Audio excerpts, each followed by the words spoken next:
بسم الله الرحمن الرحيم الحمد لله والصلاة والسلام على رسول الله أما بعد.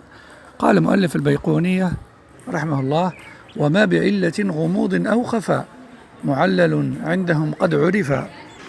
Et ce verbe poétique veut dire tout hadith comportant une ambiguïté ou une forme de défaut dissimulé ou présentant une contrariété selon eux, yani selon le savant du hadith, est appelé mu'allal, al-mu'allal. Donc le hadith à défaut, le hadith comportant un défaut.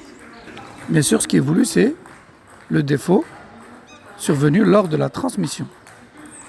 Ce qui pousse dès lors les savants à vérifier cette information dans les autres variantes de ce même hadith. Donc, al-mu'allal, c'est un hadith dont il apparaît dans sa chaîne de transmission ou dans son texte également, parfois, une illah, une cause cachée qui remet en question l'information, qui entache sa validité, alors que son apparence laisse penser qu'il est authentique. Al-Hakim a d'ailleurs mentionné dans son livre La connaissance des sciences du hadith, il a mentionné 10 catégories de illah, 10 catégories de défauts qui peuvent remettre en cause une transmission. Et il en a cité un exemple à chaque fois. Mais dans ce petit numéro, je vais me suffire, Inch'Allah, de citer les deux types de illah, les deux types de problématiques dans les transmissions les plus importantes, les plus connues. À savoir illat al-sanad et illat al-matan. Donc, le défaut qui peut surgir dans une chaîne de transmission et le défaut qui peut se trouver dans une information rapportée elle-même, et dans le hadith lui-même. Et je rappelle que le défaut ou l'erreur que les savants relèvent ici ne provient pas du prophète sallallahu alayhi wa sallam, mais plutôt des transmetteurs qui auraient commis une erreur lors de la transmission. Et ici, il y a une faïda intéressante à connaître, à savoir que la manière d'identifier une illah,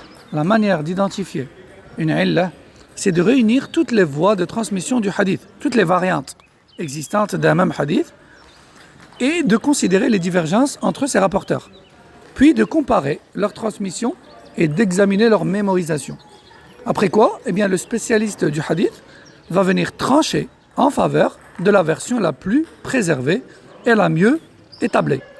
Voilà la méthode des imams qui possèdent la science des ilal, qui est une science qui n'est pas donnée à tous.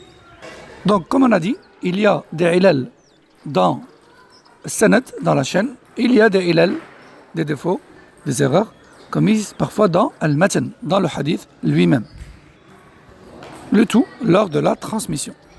On va commencer par mu'allal al-sanad, donc le hadith comportant une erreur dans la chaîne de transmission. Et voici un exemple. Donc d'après Ya'la ibn Ubayd, celui-ci rapporte de Sufyan al-Thawri qui aurait rapporté de Amr ibn Dinar qui lui aurait rapporté de Abdullah ibn Umar que le prophète sallallahu alayhi wa sallam a dit: les deux personnes qui vendent et qui achètent, donc le vendeur et le client, ont le choix de se rétracter tant qu'ils ne se sont pas quittés. Eh bien, dans cette chaîne, il y a une illah. Car Ya'la ibn Ubayd rapporte que Sufyan al-Thawri aurait rapporté de Amr ibn Dinar. Alors qu'en réalité, en comparant toutes les variantes qui rapportent la même info, on se rend compte que Ya'la ibn Ubayd a commis une erreur en disant que Sufyan al-Thawri rapporte de Amr ibn Dinar. Parce qu'en réalité, Sufyan al-Thawri n'a pas rapporté cette information de Amr ibn Dinar, mais plutôt de Abdullah ibn Dinar. Donc nous avons clairement ici une illah fis sanad. Donc une erreur commise dans la chaîne. Et pourtant, le hadith en lui-même est authentique. L'information est authentiquement rapportée, il n'y a pas de souci là-dessus. À présent, un exemple sur Mu'allal al-Matan. Mu'allal al-Matan. Donc l'erreur commise dans le hadith, dans l'information elle-même. On a, par exemple, le hadith dans lequel il nous a été enseigné que durant la prière, on lit al-Basmala, Bismillah ar-Rahman ar-Rahim, mais à basse voix, contrairement au reste du Coran. Contrairement au reste du Coran. Comme cela est rapporté dans le hadith de Anas, radiyallahu anhu, dans Sahih Muslim, selon Al-Walid ibn Muslim. Et concernant ce hadith de Anas, dans lequel il dit clairement qu'il a prié derrière le prophète sallallahu alayhi wa sallam, et derrière Abu Bakr, et derrière Omar, et derrière Uthman, et que tous ont commencé leur récitation par Alhamdulillahi Rabbil Alamin. En tout cas de manière apparente et audible. Et l'un des rapporteurs, je dis bien l'un des rapporteurs de ce hadith, a déduit de cela que le prophète sallallahu alayhi wa sallam et ses trois califes ne récitaient pas du tout, ils ne lisaient pas du tout le basmala. Et ceci est clairement une erreur. Comme stipulé par plusieurs imams comme Shafi'i, Darqutni, Al-Bayhaqi et d'autres encore. En fait, le rapporteur en question a juste mal compris.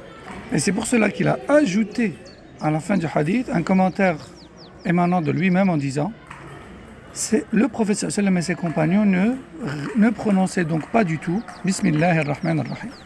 Alors que en comparant avec la majorité des autres variantes rapportées dans le même sujet, on voit bien que la plupart sont d'accord sur le fait qu'ils prononçaient Bismillah ar-Rahman ar-Rahim mais à basse voix, contrairement au reste du Coran. Et sur cela sont d'accord Al-Bukhari, Muslim et d'autres encore. Des variantes authentiques dans lesquelles il n'y a pas cet ajout qui n'est autre que le fruit d'une mauvaise déduction, d'une mauvaise compréhension de l'un des rapporteurs. Et ceci est en réalité un défaut très subtil et très caché, mais que les savants, de par leur science et leur intelligence et leur sens de l'observation, ont détecté et clarifié. Voilà donc pour ce qu'est al-illa, le défaut. Et voici les deux exemples les plus connus, les plus courants, les plus importants. Le défaut ou l'erreur commise dans la chaîne de transmission et l'illa commise dans al-matan, dans l'information ou le hadith lui-même. Wallahu a'lam wa sallallahu wa sallam wa barak ala nabiyyina Muhammad wa ala alihi wa sahbihi.